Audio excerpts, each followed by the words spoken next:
BX1 +, toujours plus d'actu. Voilà, on entre dans la dernière ligne droite de l'émission. C'est notre invité culture. Aujourd'hui, c'est Yamal Yousfi qui est notre invité culture. Bonjour, merci d'être avec nous.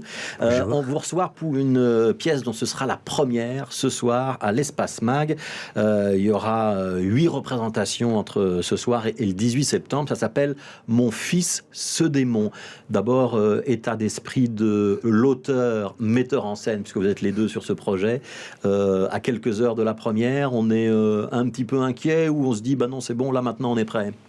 Non, on est vraiment bien, on a vraiment bien bossé, on est prêt. Donc on va encore faire un petit peu de chipotage là quand je vais repartir, mais sinon on sera bon. Alors c'est Ben Amidou et Sibel Dinser qui sont sur scène et qui vont nous raconter la réunion, le dialogue entre deux parents.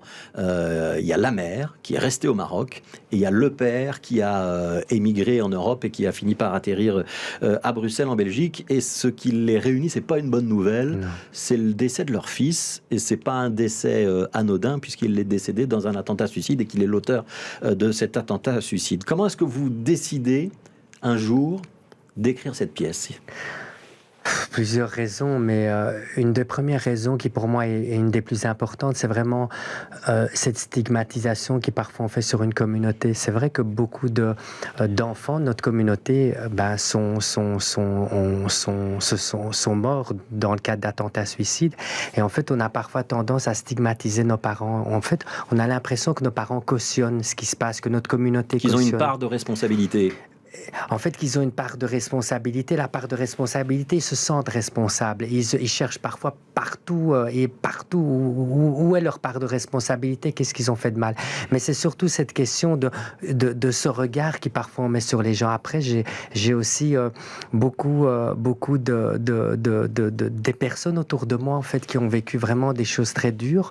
Et je me suis aussi posé des questions. Je me suis posé plein de questions. Et en fait, c'est toutes des questions que j'arrive pas à répondre. J'arrive à répondre à aucune de ces questions. Quand j'en parle à des amis, quand j'en parle à des chercheurs, quand j'en parle à des auteurs, on n'arrive pas à répondre à ces questions. On est dans quelque chose de très abstrait.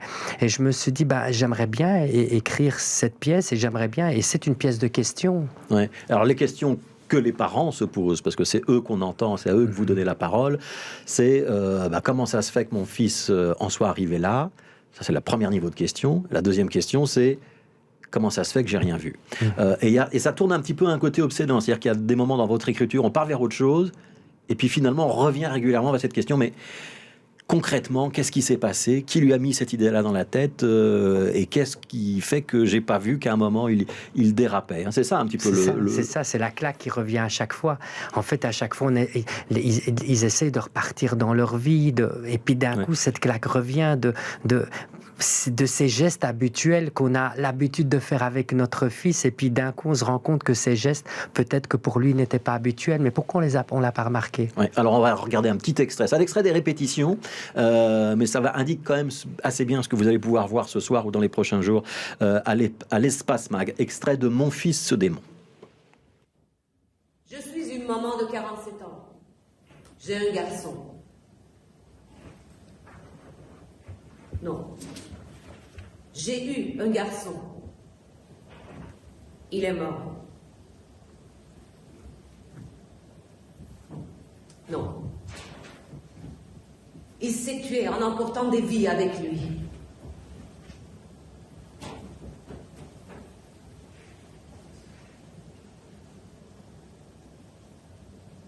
Un jour, il m'a demandé, est-ce qu'on peut changer les choses sans violence? On a une longue conversation sur la violence lors des manifestations. La violence pour changer les choses. Et je me rappelle, il était perturbé. Il pensait à plein de choses.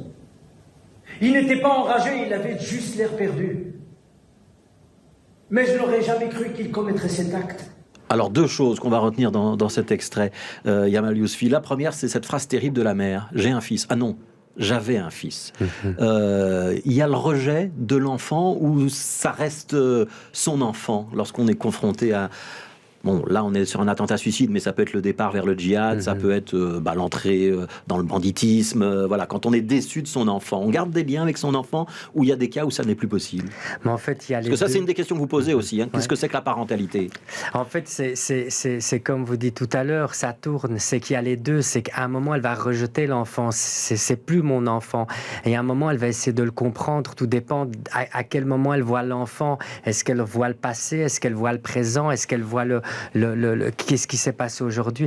Et c'est justement une des choses les plus dures aussi pour la maman.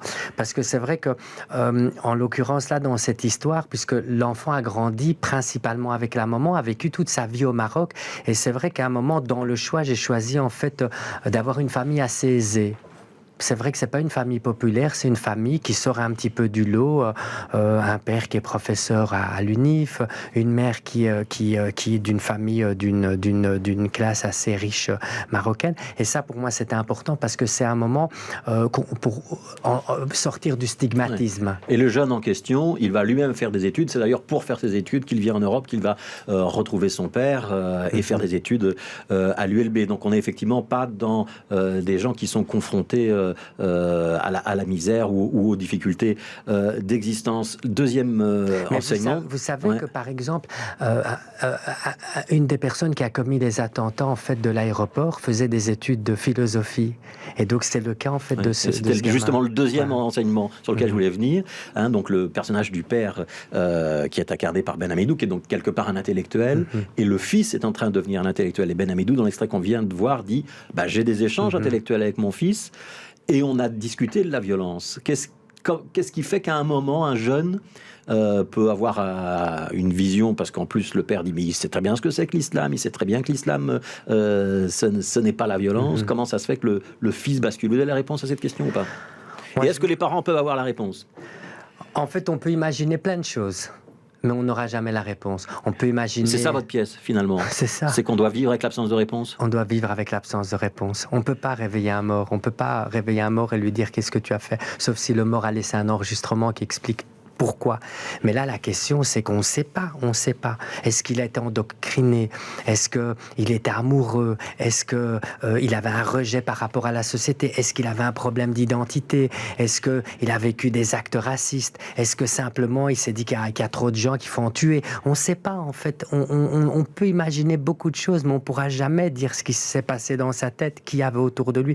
On peut retracer son parcours, les personnes qu'il a rencontrées, le profil des personnes qu'il a rencontrées. Tout ça, on peut retracer et imaginer, mais on ne pourra que imaginer et se poser des questions et avoir des réponses avec un énorme point d'interrogation. Ouais, dans ces cas-là, c'est la vie des parents qui s'effondre. Ils vont d'ailleurs changer de vie. C'est-à-dire que sur la fin de la pièce, on les voit tirer les leçons de ce qui s'est passé Allez, on va dire la maman va s'investir dans l'accompagnement d'autres mamans et le papa, il va quitter l'UNIF et il va devenir éducateur pour jeunes. Ça veut dire que le traumatisme est fort. Moi, inévitablement, vous allez me dire. Le traumatisme, il est très fort, il est violent. Et ce sont des parents qui peuvent le faire et qui peuvent se le permettre. J'ai rencontré des parents en fait, qui justement ont changé de vie et justement se sont investis quelque part pour éviter que ça n'arrive pas à d'autres, pour aider les parents à qui ça arrive, de les accompagner. Mais il y a aussi simplement des parents qui déménagent, changent de travail et qui continuent plus ou moins à refaire leur vie comme ils avaient avant. On fait chacun comme on peut avec ses bagages et sa personnalité. Un mot des deux acteurs, donc Ben Amidou, Sibel Dinser. J'ai vu des répétitions, hein, vous êtes un metteur en scène exigeant, c'est-à-dire que il faut que tout soit parfait, y compris la posture. C'est un décor sobre, on est dans une petite scène en triangle, il ne faut pas qu'il y ait grand-chose qui nous perturbe du message principal. C'est ça l'idée? En fait, c'est une scène en triangle qui est très petite, la scénographie, elle fait un peu plus ou moins 30 mètres carrés, et donc ils sont coincés dans ce triangle, et elle est très sobre. Et c'est vrai qu'on était très pointillés, mais j'ai deux excellents acteurs, mais avec qui vraiment on peut faire un super boulot. Et donc on a été très loin dans le boulot, et ça c'est super. Ouais. Alors c'est représentation pour tout le monde à partir de ce soir et jusqu'au 18 septembre à l'Espace Mac. Après vous allez la jouer pour un public scolaire. Ça veut dire que c'est aussi une pièce dont vous espérez qu'elle puisse être pédagogique et servir à lancer la discussion, par exemple sur la radicalisation avec des jeunes gens? C'est c'est le principe, vraiment, et c'est un des buts. C'est que cette pièce, en fait, serve en fait de levier de discussion, en fait, autant avec les écoles. En fait, après, on va aussi tourner dans les quartiers avec ce spectacle. Donc, on va aller avec notre chapiteau, on va installer Mon Fils se dément en plein cœur des cités. Donc là, c'est à l'Espace Mag, mais c'est une coproduction avec la Compagnie des Nouveaux Disparus. Hein. Voilà. Et donc, après ça, il va y avoir vraiment tout ce travail de réflexion. Donc, voilà, pour nous, c'est très important. C'est très important. On ne fait pas du théâtre gratuitement. On fait du théâtre pour essayer de réfléchir, toucher les gens, faire réfléchir les gens et faire avancer et évoluer notre société. Ouais. Merci. En tout cas, c'est pour ça que je fais du théâtre. Merci Yamal Yousfi. On va se quitter avec un petit extrait musical, parce qu'il y a les deux acteurs sur scène, Ben Abidou, Sibel Dinser, et il y a également Sabrine El Koulali, qui va interpréter à 3 moments dans le spectacle des petites respirations musicales. On va se quitter avec l'une d'entre elles. Merci d'être passé parmi nous. Et donc, c'est à partir de ce soir, c'est à l'Espace Mag, et c'est un spectacle qu'on vous recommande. Et je signale qu'il y a la fin et coup de poing. Je ne vais pas la dire, mais restez jusqu'à la fin, parce que tous les Bruxellois peuvent être un peu émus par ce qui va se passer sur cette scène. Merci beaucoup. Merci à vous.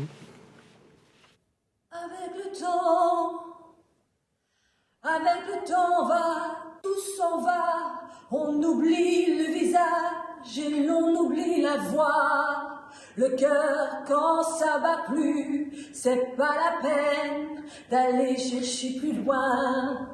Vous laissez faire, c'est très bien. Avec le temps tout s'en va, l'autre qu'on adorait, qu'on cherchait sous la pluie, l'autre qu'on devinait au détour d'un regard, entre les mots, entre les lignes et sous le phare. Voilà, avec le temps, Léo Ferré, chanson du désamour, puisqu'il est aussi question du désamour entre deux parents dans cette pièce à voir donc à l'Espace Mag.